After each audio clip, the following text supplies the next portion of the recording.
Hello friends, అందరికీ నమస్కారం. నేను మీ వెంకటరాంబాబు. మీరందరూ ఎలా ఉన్నారు? ఈరోజు నేను భీమవరానికి 4 కిలోమీటర్ల దూరంలోని యనమదురు శక్తీశ్వర పీఠం దగ్గర ఉన్నాను. ఆలయాన్ని మీకు చూపించబోతున్నాను. ఈ ఆలయం విశిష్టత ఏంటంటే, ఇది త్రేతాయుగం నాటిదని చెప్పబడుతుంది. ఇక్కడ శివుడు శీర్షాసనంలో దర్శనమిస్తాడు మనందరికీ.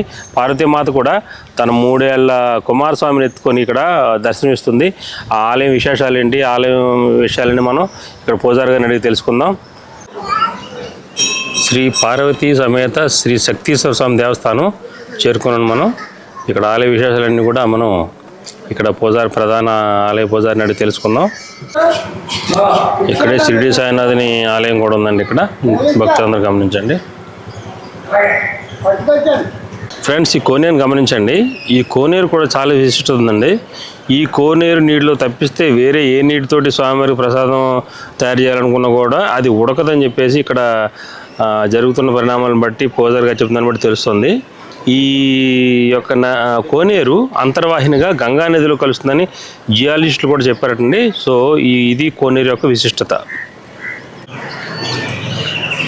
చూసారా, ఇక్కడ ఈ ఆలయం ఎంతటి ప్రకృతిలో పచ్చటి పొలాల మధ్యన కొబ్బరి చెట్ల మధ్యన ఎంత ప్రశాంతంగా ఉందో. ఇది మన పురాతన ఆలయాలకు విశిష్టత అండి.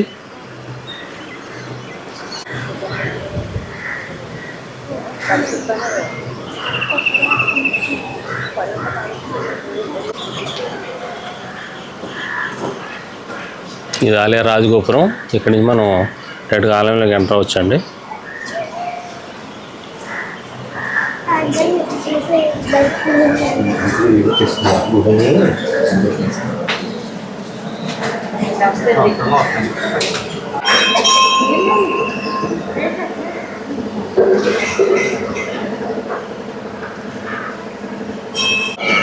చూడండి, ఇది ఆలయం పైనుంచి కోనేరు మరింత అందంగా, ఎంత ప్రశాంతంగా, ప్రకృతి ఒడిలో ఉన్నటువంటి ఇలాంటి ఆలయాలు మనకు ఎంతో మనసుకు ప్రశాంతతను ఇస్తాయి.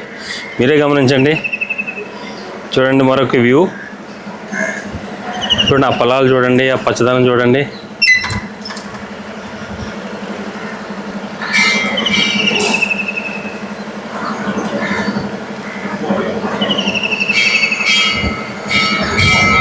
ఆంజనేయ స్వామి గుడి ముందరగా ఇక్కడ స్వామి అయ్యప్ప వారి విగ్రహం ఉందండి.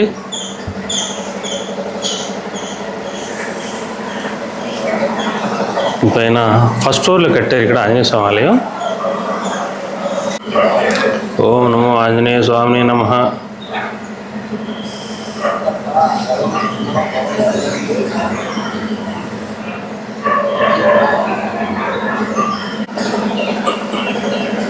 ఇక్కడ ఆలయానికి మరింత సుందరంగా కనిపించడానికి పెయింట్లు అవన్నీ వేస్తున్నారండి.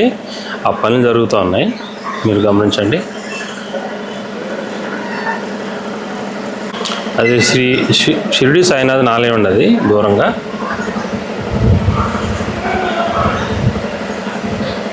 ఇది మన శక్తీశ్వరన్ ఆలయం.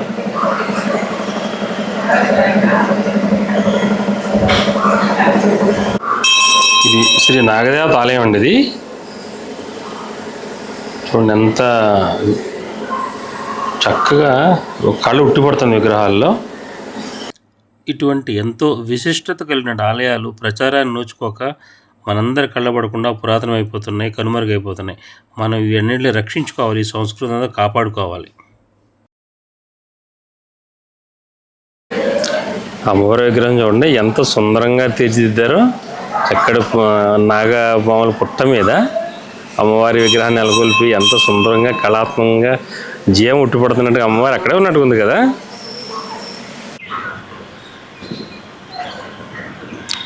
చూడండి, ఆలయానికి ఇక్కడ కార్యకర్తలు, మన ధర్మమండలి అంతా కూడా ఎంత చక్కగా అభివృద్ధి కార్యక్రమాలు చేపట్టడం చూడండి.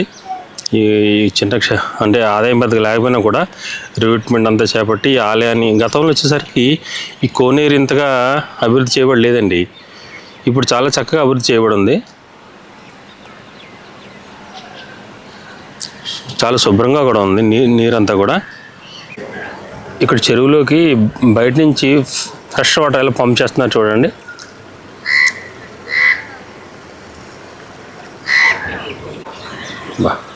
ఎంత సుందరమైన దృశ్యం అండి.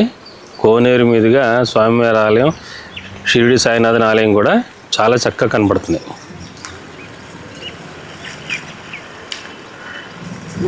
ప్రశాంతంగా ఉంటుందండి. ఇలాంటి ప్రకృతిలోని ఆలయాలకు వచ్చినప్పుడు ఏదో డిస్టర్బెన్స్, పొల్యూషన్, రణగొండతనం లేకుండా ఎంత ప్రశాంతంగా ఉంటుందంటే అంత ప్రశాంతంగా ఉంటుంది.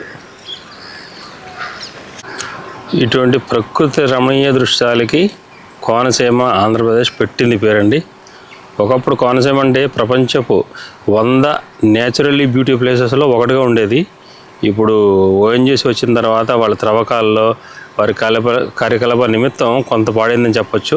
బట్ స్టిల్ మనం జనవరి మాసంలో వెళ్తే కనుక అందాలు మరి ఎక్కడ దొరకండి.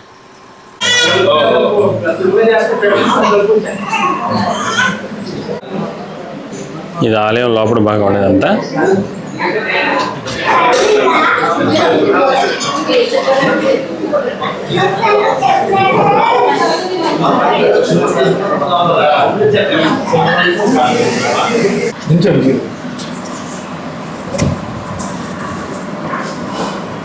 నమస్కారం అండి.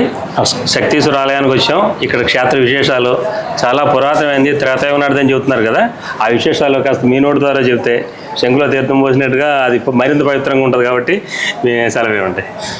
శ్రీ గురుభ్యో నమః. హరి ఓం. గురు బ్రహ్మ గురు విష్ణు గురుదేవో మహేశ్వర గురు సాక్షాత్ పరబ్రహ్మ తస్మై శ్రీ గురవే నమః. నమ పార్వతీపతయే హర హర మహాదేవ. ఓం నమ శివాయ. మన పశ్చిమ గోదావరి జిల్లా భీమవరం పట్టణానికి సుమారుగా 5 కిలోమీటర్ల దూరంలో ఈ యనమదుర్రు అనేటువంటి గ్రామం ఉందండి. ఇక్కడ గ్రామంలో ప్రత్యేకత ఏమిటంటే ప్రతి చోట కూడా ఎక్కడ చూసినా శివాలయాలు ఏ విధంగా ఉంటాయంటే స్వామివారు ఒక లింగ రూపంలో దర్శనమిస్తే అమ్మవారు విడిగా అంతరాలయంలో అమ్మవారి దర్శనం ఉంటుందండి ఎక్కడ చూసినా కానీ. ఇక్కడ మాత్రం స్వామివారి పక్కన అమ్మవారు ఒకే పీఠం మీద అంటే ఏకపీఠం మీద కుటుంబ సమేతంగా అమ్మవారు బాలింతరాలుగా 3 నెలల చంటిపెట్టి కుమారస్వామిని ఎత్తుకుని అమ్మవారు స్వామివారి కాపలాగా పక్కనే కూర్చోవడం అనేది కుటుంబ సమేతంగా ఉండడం అనేది ప్రత్యేకత అండి. ఇక్కడ ఈ యొక్క ఆలయ క్షేత్ర స్థల పురాణ ప్రకారంగా పూర్వకాలంలో ఇదంతా కూడా దండకారణ్యంగా ఉండేదండి. ఈ అరణ్య ప్రాంతంలో మునీశ్వరులు యజ్ఞాలు, యాగాలు, క్రతువులు నిర్వహిస్తూ ఉండగా ఆ రోజుల్లో శంబరాసురుడు అని చెప్పిన ఒక రాక్షసుడు వీళ్ళ యొక్క తపస్సుకు భంగం కలిగిస్తూ అల్లకల్లోలం చేస్తూ ఉండేవాటండి. భయప్రాంతులు చేసేవాట.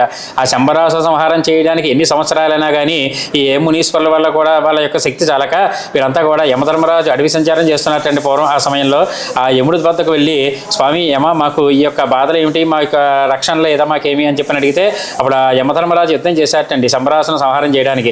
చేస్తే ఎన్ని సంవత్సరాలైనా కానీ ఆ యముడు శక్తి సరిపోలేదండి. అప్పుడు యమధర్మరాజు ఏం చేశారంటే ఈ అరణ్య ప్రాంతంలోనే ఓ చెట్టు కింద కూర్చుని స్వామివారి గురించి, శివుడి గురించి తపస్సు చేశాటండి.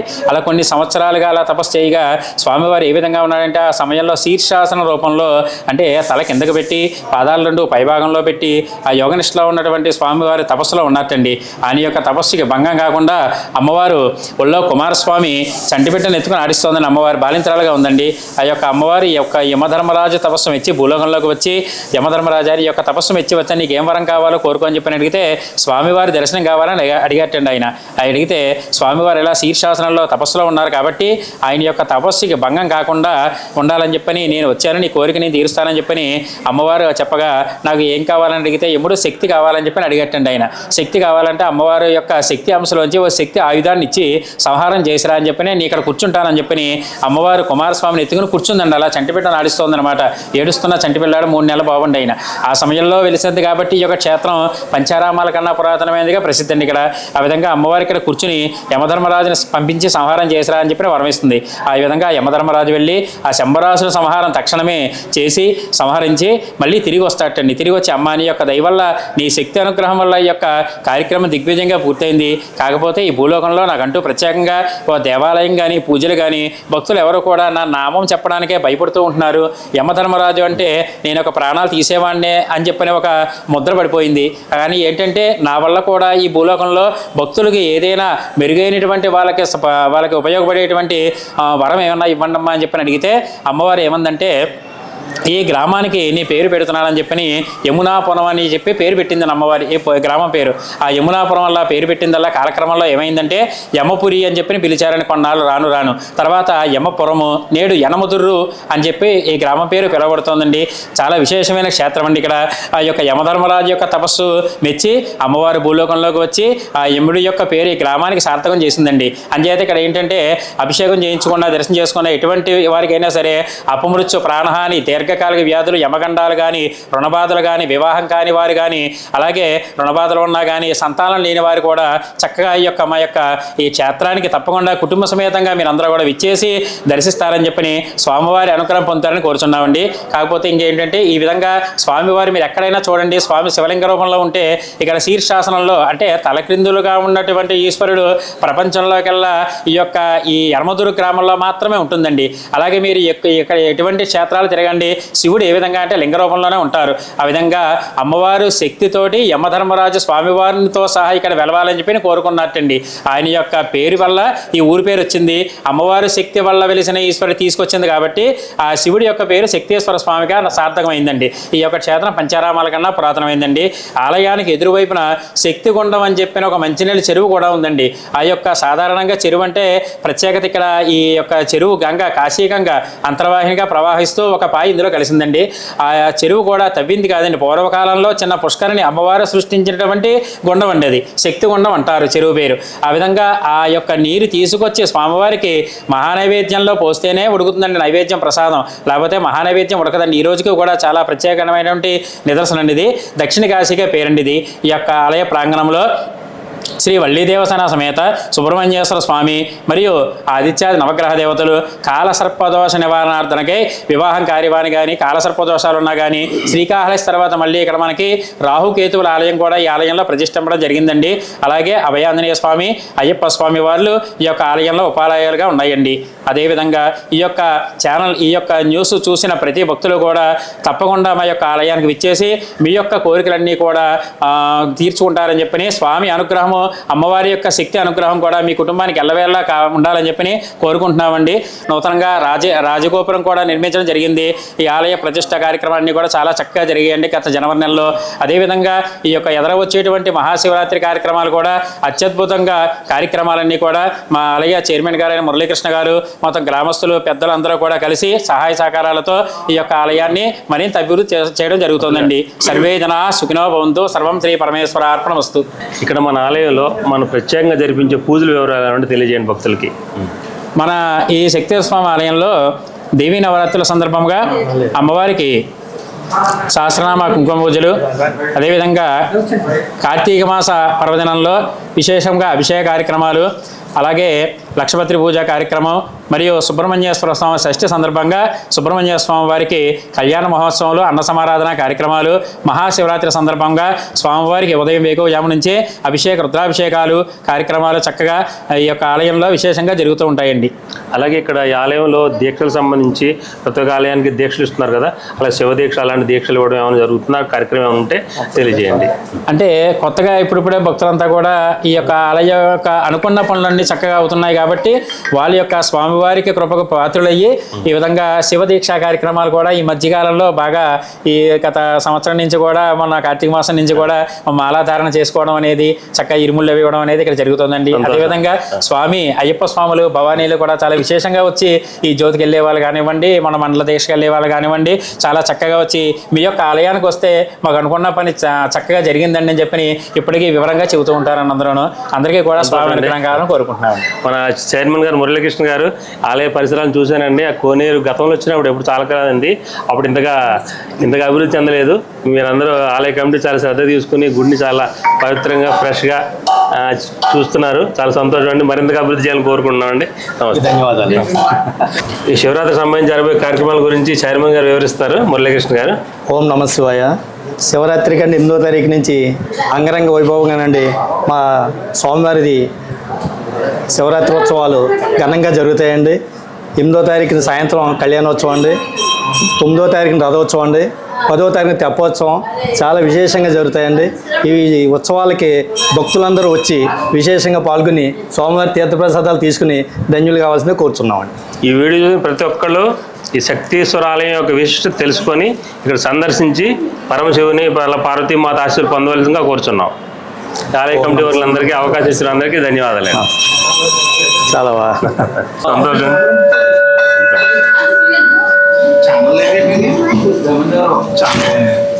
Ram spiritual traveller.